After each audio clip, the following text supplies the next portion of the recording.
Hey guys, it's Jennifer. Welcome back to my channel. Today I am coming to you with my July wrap-up. And you will quickly find out that Jane Austen July went off the rails for me pretty rapidly. I don't know that I actually read anything but one thing that was on my TBR. And I think I really got burned out in June because I had such a fantastic reading month in June. I mean, a really incredibly great reading month where nearly everything I read rated really highly for me, and I was also very inspired to do a lot of videos and to work a lot on BookTube, and I think I just in general got burned out this month, so that's why you haven't seen a lot of me posting or me responding to comments. I promise I'm getting back to them. And this month I started going back into the office some, so I don't know what my posting schedule is going to be like as I get readjusted to that. I might just be down to posting once a week, but let's just get into the books that I read and DNF'd this month. So the first book that I read in the month of July was Persuasion by Jane Austen. This was really the only book from my Jane Austen July TBR that I actually was able to read. And I think in part I can owe my kind of reading slump for the rest of the month. I think I can owe it in part to this because Persuasion was the last full novel of Jane Austen's that I had. And even though Jane Austen is really not a favorite author of mine, I did kind of find it bittersweet to finish all of her completed novels because I don't know that I have reached that point with many classic authors. Even some of my favorites, I'm nowhere near the end of their completed novels or completed works. And so in a way it was bittersweet to me. I do feel like I've really accomplished something, but at the same time, it's kind of sad that there's nothing left in terms of her full-length novels to surprise me. Now, I expected Persuasion to blow me away. I really thought, based on what everybody else has said about it, this had the potential to become my favorite Jane Austen. It didn't, and that's totally fine, I think. I think objectively, I would say this is her best written work. I would say it's the most prosy if you're somebody who likes writing style, and I really do. Writing style can make or break a book for me at this point. I did find her writing in this to be better than in a lot of her other books. I think this just felt like a very mature novel, and I don't know how much of that can be put down to the fact that the protagonist was older, or whether or not just because this was really her last written work, if she had reached a point in her writing career where her writing was developing and changing. In many ways, I also found this to be the most romantic of her books. I really found the love interest kind of swoony. I don't know that I like him as much as some other Austen heroes like Knightley. I just don't think anybody will beat Knightley for me. I just don't know, now that I've sat on it for a while, I don't know that it will ever beat my top three Jane Austens, which are Mansfield Park, Northanger Abbey, and Emma. I don't think even on a reread that it will touch them. So I'm glad to have read this, but in many ways, I'm also kind of sad about it. I wound up rating Persuasion 4 stars. Next, I started one other book that was on my Jane Austen July TBR that I really wanted to be my focus for July, and that's The Mysteries of Udolpho by Radcliffe. And I put this down not even 100 pages in because I knew I was going into a slump. I could feel it coming on, and I just decided not to fight it. I think that's the main thing you can do with a reading slump, is when you feel one coming on, just don't go against it. Just don't fight it. Let it take you, and then you can get out of it easier. So I wound up putting this down because I felt like I was really going to love it. And that's saying something because I was kind of skeptical going into this, and I read the introduction to this, and I tell you what, I don't know why they chose this person to write the introduction to this book, because it seemed like to me she really wanted to scathe at Radcliffe and the Mysteries of Udolpho in general, and that she didn't really know why it has its place amongst Gothic literature or amongst classic literature.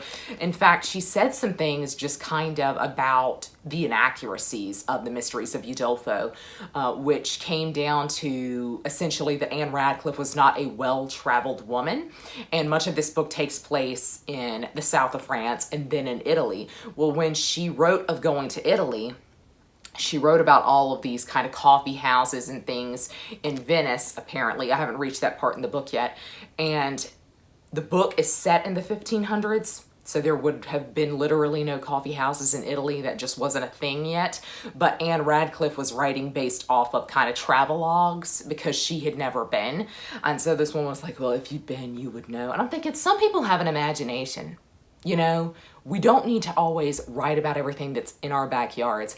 And I think, too, she mentioned in the introduction that Henry James, it must have been Henry James because I already have a poor opinion of him, but he said that this, as compared to The Woman in White, was really interesting because The Woman in White by Wilkie Collins is an innately scarier book because it takes place in an English country house, because that's something that most of its readers were familiar with, whereas The Mysteries of Udolpho takes place in such exotic locations that nobody could fathom it. It doesn't seem real, so why would anybody be scared of it? And I'm like, again, people have imaginations, Henry.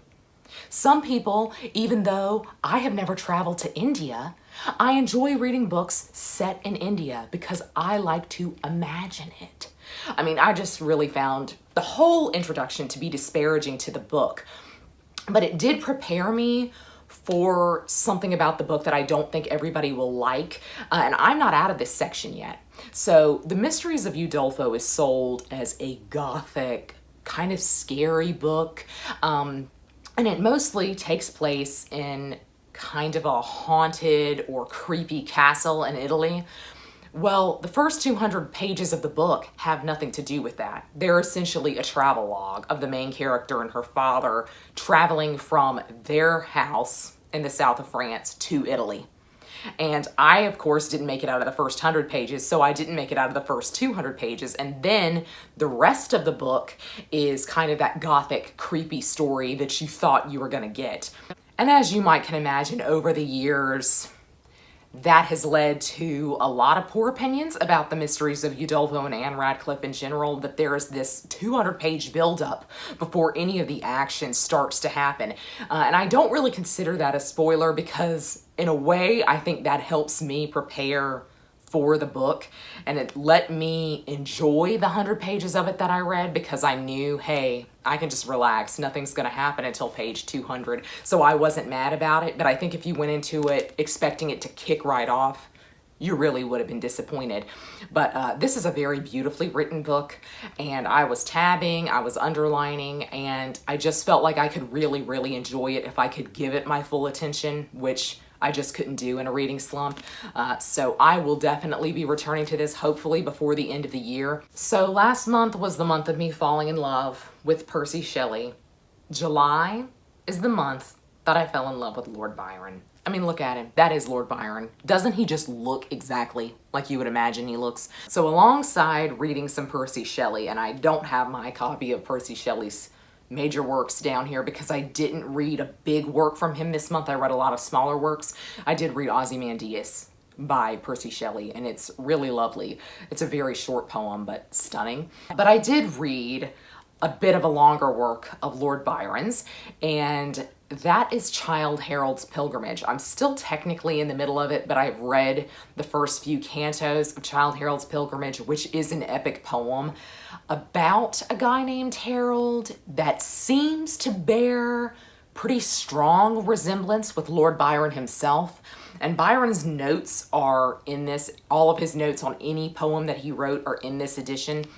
And he kind of gets mad, and the notes and addendums to Childe Harold that people would ever have equated him with Harold, but he does seem to act a little bit like Lord Byron and come from a similar background to Lord Byron.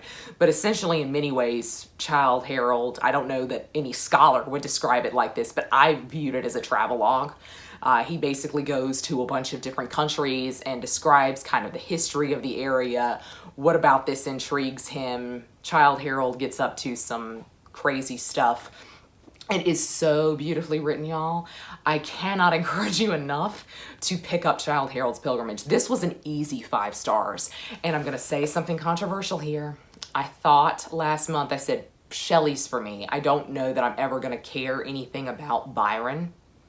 I think I like Lord Byron more than Percy Shelley. Oh, it hurts me to say. I really do. Childe Harold was just such a powerhouse in a way that Queen Mab was not. Queen Mab was very philosophical, but I haven't gotten into Percy Shelley's later works, and nor have I gotten into Lord Byron's later works. And so Lord Byron might taper off, Percy Shelley might creep back up. And I can imagine that that will likely be the case because I've heard a lot of not controversial or poor opinions, but just that people seem to like Percy Shelley's earlier works less than his later works. And given that Childe Harold and Don Juan are basically the only two works of Byron's I've ever heard of, I can imagine they stand out above the rest. But Childe Harold is not the only Lord Byron work that I read this month. I also read English Bards and Scotch Reviewers. Now, this only included a selection of that in this edition, so I went online and read the rest of it because I loved it. This poem essentially attacks a lot of the big names in poetry and in review during Byron's early career. When he first started writing poetry, he got some poor reviews. And so this poem was basically him coming at every other writer working and coming at every reviewer working. Childe Harold is not as funny as English Bards and Scotch Reviewers, but it's not trying to be. I just found Childe Harold stunning.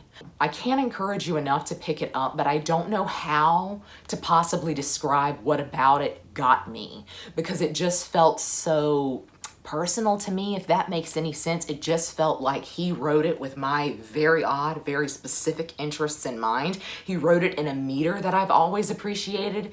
And what he talks about in each of these places, like the first canto really talks about Spain, and he goes off on these tangents about the history of the area, who occupied the area, and I think that's what gets me. That's just something that I kind of get geeky about, is just kind of the innate history of an area and who's occupied it, who's walked there, who said anything, how did the country come into being. And also in a way, it felt like this harkened back to much older epic poetry. It did feel a bit like I was reading Dante, which is a very high praise. I mean, very high praise coming from me. It did feel like it was trying to go there in a similar way to Dante or to these older medieval epic poems and even ancient epic poetry. And I definitely think Lord Byron wanted you to think that. But Childe Harold hit that for me in a way a lot of other more modern poetry does not. I don't really like poetry past, let's say, 1650. And now I have found a new generation to fall in love with, and that's the Romantics. I'm very happy about it. Childe Harold will be on my tops of the year. It is so good. It's definitely pick up Childe Harold. I loved English Bards and Scotch Reviewers, but I think there are a lot of references in it that kind of went over my head because it seemed very much of its time. And some of the names he mentioned, I had to go look up, which was kind of fun, but I also highly recommend that. I also rated that one 5 stars. Next, I picked up a new release from June, which was Forest of Souls by Laurie M. Lee. And I was just a little bit disappointed by this. This was one of my most anticipated releases of the year. So this was a YA fantasy set kind of in an Eastern Asian setting. And there was just a lot about this that I was set up to really like. It had to do with death magic. And the Forest of Souls is literally souls that have turned into trees. It just felt like it was going to speak to an aesthetic that I really like in fantasy books, but for me the characters fell flat. And really, when the characters fall flat, I can't do anything.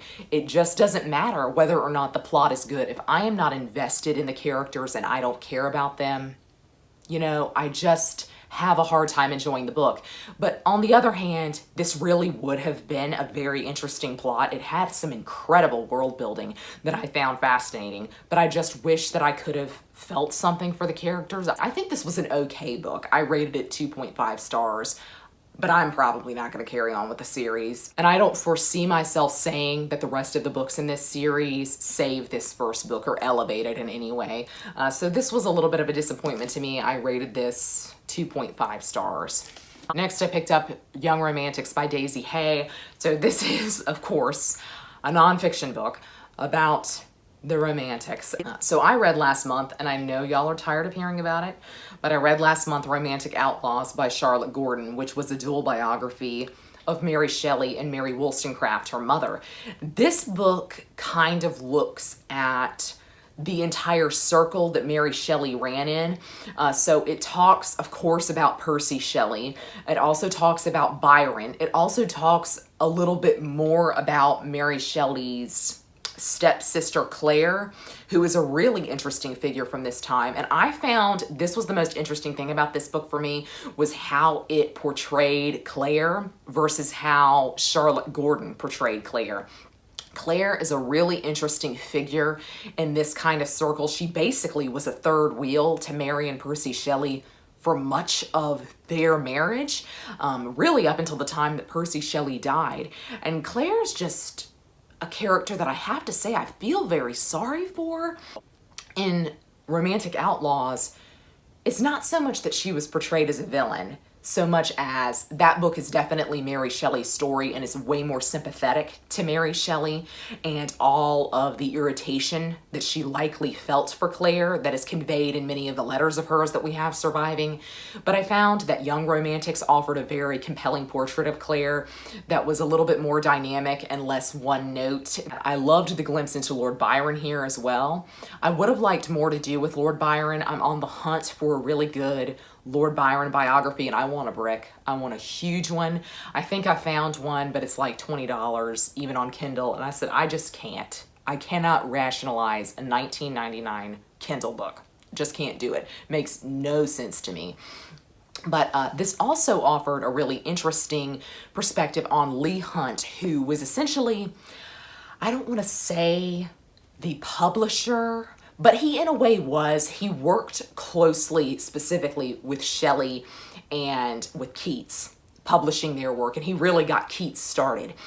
So I was really fascinated by that. He was a character who was a complete and total non-entity in Romantic Outlaws except by name, and I really appreciated the look into his life and his relationship not only with Shelley and Keats, but with Lord Byron.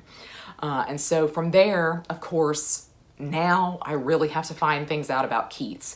I thought this book was going to give more of a glimpse into Keats and was going to give him maybe a chapter all his own. It really didn't. It did give me a lot. It gave me more than I knew. So I've now ordered a Keats biography because I can't be stopped. So I'm looking forward to that, but I really enjoyed this. I highly recommend it. I think this is probably a better beginner's book than Romantic Outlaws, because maybe with Romantic Outlaws you wanted more of Mary Shelley's story than a Mary Wollstonecraft's, or if you're more interested in the Romantic poets and you're really fascinated by Byron or Shelley, this book does give a pretty good glimpse into their lives. So I really enjoyed this. I rated this 4 stars. It was not the powerhouse that Romantic Outlaws was for me by any stretch, but I still really, really loved this. And I appreciated seeing the differences in the story told by these 2 different historians, Charlotte Gordon and Daisy Hay. So I highly recommend this. Of course, I did rate this 4 stars. Then came the man who rescued me from my reading slump. After Young Romantics, I basically picked up and put down probably 10 books. Probably 10 books, no lie. I just couldn't commit to anything. And then I thought, you know who I love and who will probably get me out of this? Alexandre Dumas. This is The Night of Maison Rouge, and this is one of his Marie Antoinette romances. One of you guys actually recommended this series to me and said, had I ever read this? Had I heard of these? And I didn't know they existed. So really the only one in the so-called Marie Antoinette series, I don't think you need to read them in order. I just think in a way they're only connected because Marie Antoinette figures in them. But this was the only one I could find an updated English translation for, and I found this used on 8 books, I want to say. But this was absolutely fantastic. So essentially The Night of Maison Rouge is about a conspiracy to break Marie Antoinette out of prison when she is staying in the Temple and then in the Conciergerie before her execution. And apparently this was rumored at the time. The Night of Maison Rouge is actually a figure from this time that people thought was real. I'm not sure if it's ever been confirmed how mythical a figure he really was. We basically had two main characters here, but I'm gonna say there were three because I just loved this side character so much. So we follow a main character who is essentially working in the new regime during the French Revolution and the rapidly rising terror. And he very much is somebody who not really has sympathy for the royal side of things, but he views everybody as human and he tries to treat everybody with respect, but he doesn't really view the royal side of things with any kind of positivity. He definitely does not agree with them. And then we also follow a young girl who he meets one night who is out on the streets after hours for a very interesting reason that he would really like to figure out. And of course, that night there was an attempt to break Marie Antoinette out of her prison in the Temple. We also get a really good view of Marie Antoinette in this that I found very nuanced. I love Marie Antoinette. She's one of my favorite figures in history, and I just found this to be a really good portrayal of her and a really smart portrayal of her. But our main character, Maurice, he has a best friend who is genuinely one of the most funny characters I've read in classic literature. I have to say, I almost rated this 5 stars. I rated this 4.5 stars. It was just spectacular. I read it basically in a day. And I don't understand why we aren't talking about this more. I don't understand why this is not held up beside The Count of Monte Cristo and The Three Musketeers, because I found it absolutely incredible. It was just a lot of fun. And I know that maybe a lot of people don't get on with Alexandre Dumas because they don't really like adventure fiction. And if you don't like that, then don't read this because you really won't like it. But I love adventure fiction. And I love adventure fiction that doesn't sacrifice character. Now, I'm not saying this is on the par of The Count of Monte Cristo because it's not. It really was not nearly as long. I think this was only about 350 pages. So of course the characters were not as well fleshed out as some of those in The Count of Monte Cristo. But I still just had a lot of fun with this. The ending floored me. And having read this on the heels of reading A Tale of Two Cities last month, that was really interesting to me because I think with The Tale of Two Cities, you reach a certain point about midway through and you think, I know how this is going to end. And I really hope that it doesn't go that way. You also reach a point in this and you think, well, I've got this figured out. This is going to end exactly how I think. And it doesn't. It really doesn't. The rug felt like it was pulled out from under me. So I think it's an interesting comparison to have read this so close on the heels of A Tale of Two Cities, because A Tale of Two Cities is definitely a more serious work. It doesn't have as much humor or charm in it as this does, but in a similar way, I think these books went there and they wanted you to be left thinking about something. At the end, I'm going to look and see if I can find any of the other books in this so-called Marie Antoinette series, but I really, really enjoyed this. I highly recommend it. So after The Night of Maison Rouge rescued me from my reading slump, I picked up Fireborne by Rosaria Munda, and I could not be happier about this. I am telling you what, this might just beat Romantic Outlaws for my favorite book of the year. I rated this 5 stars. This was incredible. So this book is essentially about dragon riders, and I think you think from that you know exactly what the book is going to be, that it's going to be derivative, that it's going to tread some of the same old ground. It does not.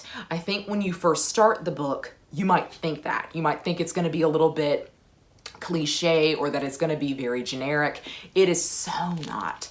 This follows 2 main characters who I have to say are standout characters for me in YA literature and certainly in YA fantasy this year. And one of them is a child of the old regime that was toppled by a revolution.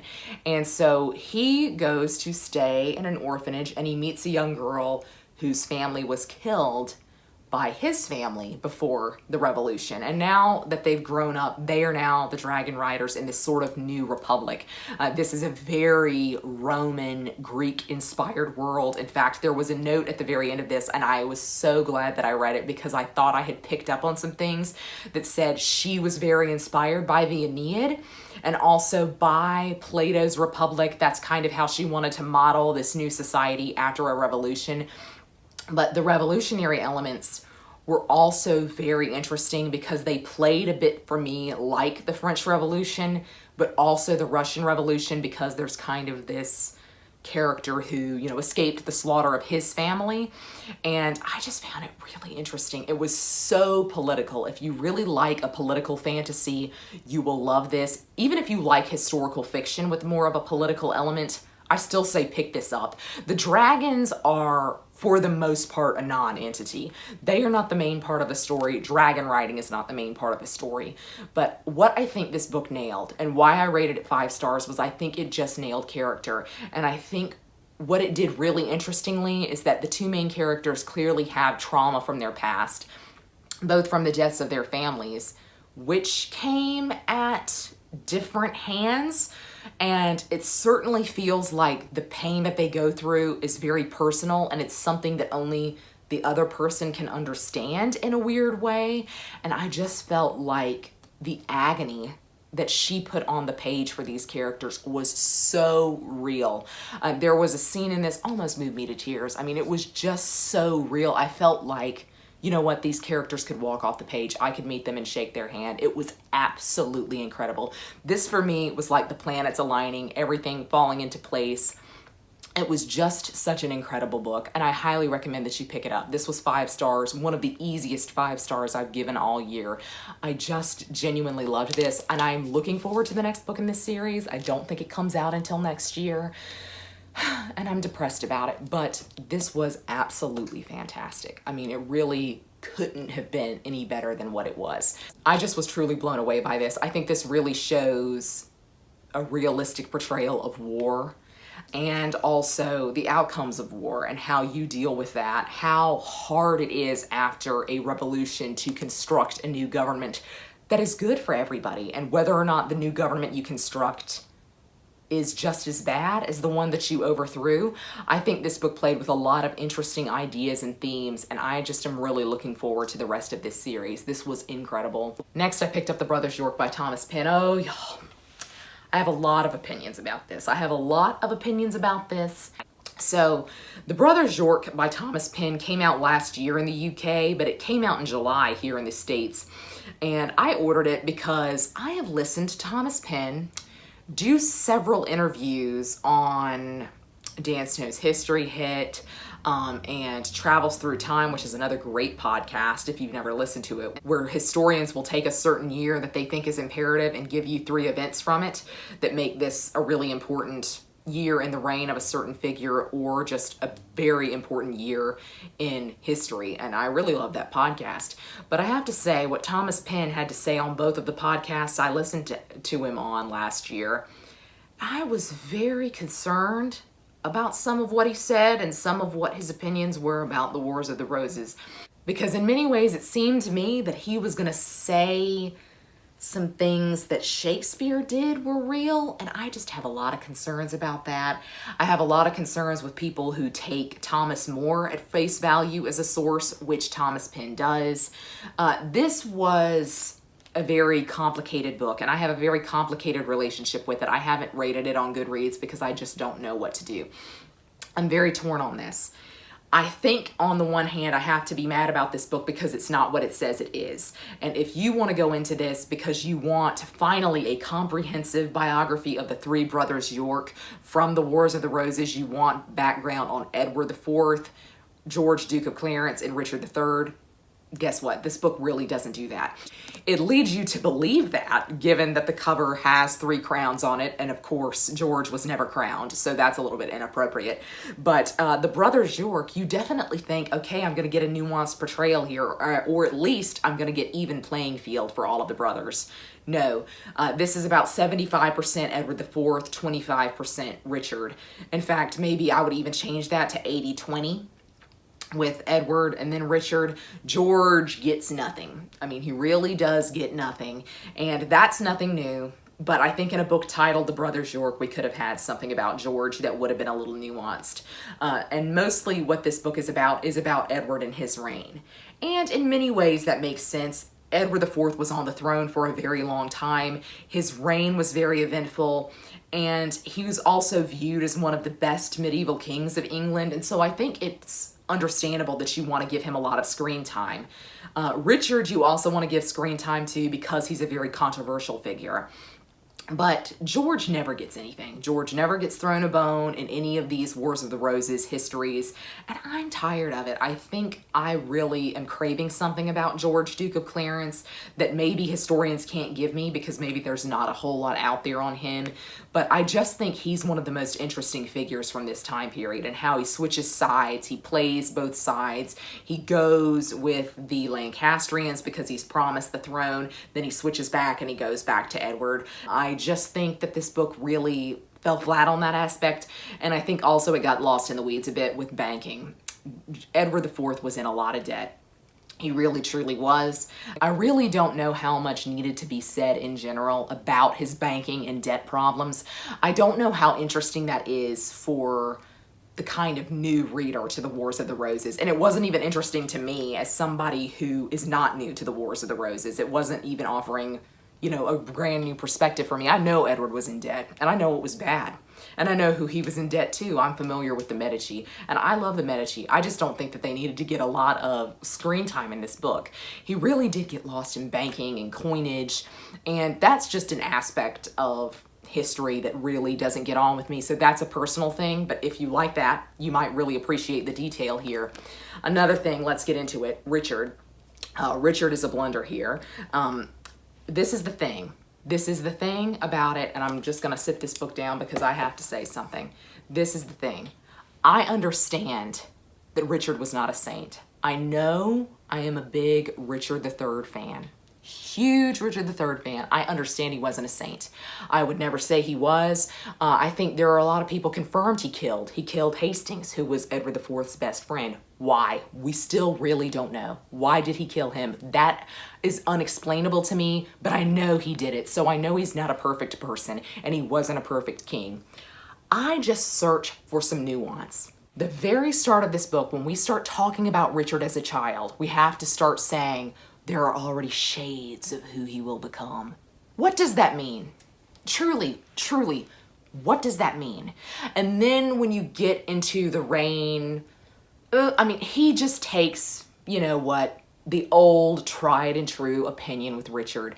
And at this point, I just don't know why you wanted to focus on him, why you wanted to talk about the brothers York, if you wanted to go down that road again. I've seen it many, many times, and I'm tired of it. As a Richard III fan, I'm tired of it. But on the other side of things, I'm also tired of the tried and true, Richard is a saint, never did anything wrong, he's the best king we've ever had. I'm tired of that too. There's no value in either of those opinions for me as a historian, because neither one of them are true. I can't take either one of those at face value. And so what I would just really like for somebody to say, Richard was a decent king. Here's what he did right. But he also did some things wrong. We don't know who killed the nephews. We don't know who killed the princes in the tower. Richard is the most likely figure. But let's explore some other avenues. That's something I would appreciate. Not literally putting on the page, Richard III killed his nephews. Get this, we don't know. We do not know, and I'm sick and tired of it. I'm just sick and tired of it. I knew that this was going to make me mad because I've heard a lot of people say this book sent them through the roof. A lot of UK reviewers who I trust said this sent them through the roof, and a lot of people in the Richard III Society hated it. And it's really interesting because I do think there were things that he got wrong, and there were things where he misinterpreted the sources. And in some cases, you know what, that's fine, because you have to interpret the sources in a particular way to get your argument on the page. I completely understand that. You do have to twist things so that your agenda can come forward as a historian. I respect that. But then for me to hear you say in a podcast that George, Duke of Clarence, killed the Prince of Wales at the Battle of Tewkesbury. The Prince of Wales was Henry VI and Margaret of Anjou's son, and technically the heir to the Lancastrian throne at the time. He was killed at the Battle of Tewkesbury, but for you to say that as if that is fact, that you were there, you saw George, Duke of Clarence take his head off, yeah, you know what? I don't know that I can take you seriously anymore, because that's not even you interpreting the facts in a way that makes your agenda clear or twists things for your bias on the page. That's not something that you're doing to make your argument have more value. That is just completely lying. That is completely taking the facts and saying something happened that you will never know happened. And so in many ways, I hesitate to take this book seriously just because I've heard some of his other opinions, and I know that he goes in a different way with things and he interprets things strangely. I don't know. I'm very torn on this, as you might can imagine, because the rest of the book was actually very good. And I think his prose is very interesting. I think this would be a very decent beginner's book if it did what it claimed it was going to do and gives a perspective on all three brothers. I just wanted that so bad, and I still haven't found it. Last but not least, this month I finally read Ruthless Gods by Emily A. Duncan. And so this was the sequel to Wicked Saints. I really loved this. I rated this 4 stars, and I have mixed emotions about it because I don't think I can be objective about this series. This is a YA fantasy that is set in kind of a fantasy version of Russia and Poland at war during the medieval period, and I just really love it because the magic system kind of revolves around the gods, and so there's a lot of interesting discussion around belief, religious belief, around the power of the gods in this world, around whether or not you should believe in them, how you should interpret things that have been said to you potentially by a god. So one of the countries gets their magic from the gods, and the other country gets their magic from blood. And so essentially you have to cut your hand and put it on a spell book. So I would say that's a trigger warning. So much about this works for me. So much about this book is genuinely my aesthetic, but I don't know on an objective level how many people would really like it. It's a very odd series, and what got me about this book in particular was that it's only been a year since I've read the first one, and I couldn't figure out in my mind whether I was misremembering things because I felt a little bit lost as we got into the book. But then as the book went further along and it was less about what happened in the first book, I also wondered, okay, did I misremember it, or is this book actually not making sense? And I think in some cases it doesn't make sense. I think the characters' motivations don't make sense. There are instances in here between the main character and the main love interest that I think really didn't make sense on page. I thought, well, you know, really you should be reacting to each other like this. And that's not how the reaction was. And then it would be the reverse when I thought, okay, now you can react like this. They didn't react like that. And I don't know if that's because I didn't feel like their dynamic was organic or what, but it just felt very odd to me. And some of the plot elements are done in a similar way. And so I just think in a weird way, maybe there are some pacing issues with this series. Maybe that's the heart of my problem with it. The thing is, though, I don't have a problem with it. I recognize that some of the elements didn't make sense, that things didn't add up, that the character dynamics were weird. I recognized all of that and didn't care a bit because I just loved it. I just loved being in the world. I loved being with the characters. I just had fun. And so in many ways, I don't feel like I can be objective about it because I just love this series. I think that she has really captured a lot of my aesthetic. She's also, I think, really genuinely captured the Russian and Polish element. I love fantasy set in Eastern Europe and in Russia, and I don't see enough of it, and I don't see it handled very well when I do see it, and so I just really respect the fact that she put in a lot of research here. I just really love this series. This was 4 stars for me. I'm really excited for the third and final book in the trilogy. But again, I just have to think to myself, if I were to sit myself down and say, think rationally, did you understand this book? Did you understand everything that was going on? Did everything make sense? Did it line up linearly? Were the characters understandable? I think I would answer no to the majority of those questions. But it doesn't matter because I just love this series so much. So this is definitely one where maybe don't take my opinion so seriously. Take my opinion with a grain of salt. If you're gonna dive into this series, take my recommendation of it with a grain of salt because I think honestly, this is not gonna work for a lot of people. It's a very weird series. I mean, genuinely very weird. But if you're into Russian and Polish folklore and you're into YA fantasy, I just think you should give it a shot. Just give it a try, but I recognize fully what the complaints are about this series. I really do, and I definitely see why people have struggled with it and haven't liked it as much as they thought they were going to. But for me, this series just really works. So I've been talking for a straight hour. I'm really, really sorry. Even in a reading month where I thought I was in a slump and didn't read very much, I did read more than I thought I did. And I definitely had opinions about the books that I did read. But I would love to hear what you read in the month of July down below, what's on your agenda for August. But that's going to be all for me today. I hope you're all having a great week. Happy reading. Goodbye.